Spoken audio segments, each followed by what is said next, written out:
33 జిల్లా కేంద్రంలో పెండింగ్లో ఉన్న స్కాలర్షిప్ విడుదల చేయాలని చెప్పేసి మాబ్నార్ పట్టణ కేంద్రంలో వేలాది మంది విద్యార్థులతోన ఈరోజు ర్యాలీ చేయడం జరిగింది.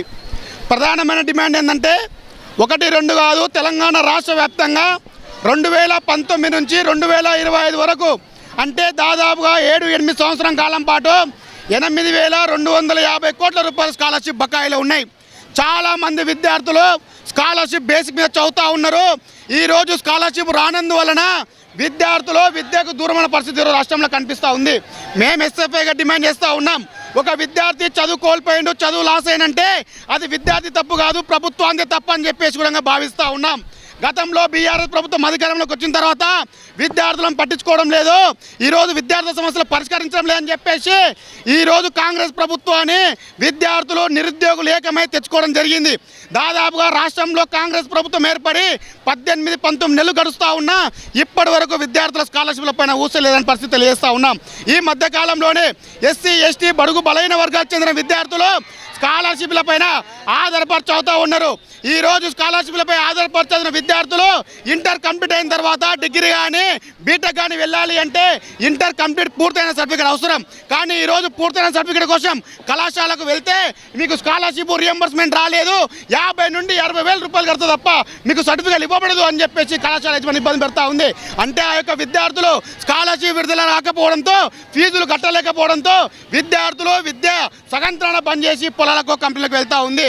మేము ఒకటే విజ్ఞప్తి చేస్తూ ఉన్నాం, ఇది ఓన్లీ దిక్సూచి ఒక ట్రయల్ లాగానే నేను భవిష్యత్తులో ఎస్ఎఫ్ఐ విద్యార్థి సంఘం విద్యార్థులు తలుచుకుంటే కాంగ్రెస్ ప్రభుత్వానికి బలమైన అనుభవం ఉంది. 92లో నెదురుపల్లి జనార్దన్ రెడ్డి ప్రభుత్వాన్ని కూల్చింది విద్యార్థులే. అలాంటి దుస్థితి కాంగ్రెస్ ప్రభుత్వం మళ్ళీ తీసుకొచ్చుకోవద్దని చెప్పేసి కూడా మేము మినిమం హెచ్చరిస్తూ ఉన్నాం. 8,200 రూపాయల స్కాలర్షిప్ బకాయిలే ఉన్నాయి, తక్షణమే విడుదల చేయాలి. లేకపోతే మీ ఎమ్మెల్యేలు ఎంపీలు మంత్రులు గడప దాటి బయటకు వస్తే ఏ క్షణాన ఎస్ఎఫ్ఐ కార్యకర్తలు మిమ్మల్ని అడ్డుకునే పరిస్థితి వస్తుందో కూడా తెలుసుకునే అవసరం ఉంది.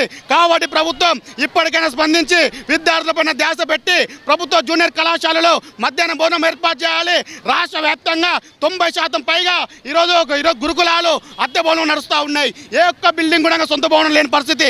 ఈరోజు అధ్యాపకుల పోస్ట్ ఖాళీ ఉన్నాయి, ఎంఈఓ లేరు, రెగ్యులర్ డిఓ లేరు. విపరీతంగా విద్యార్థులు ఇబ్బంది పడుతూ ఉండు.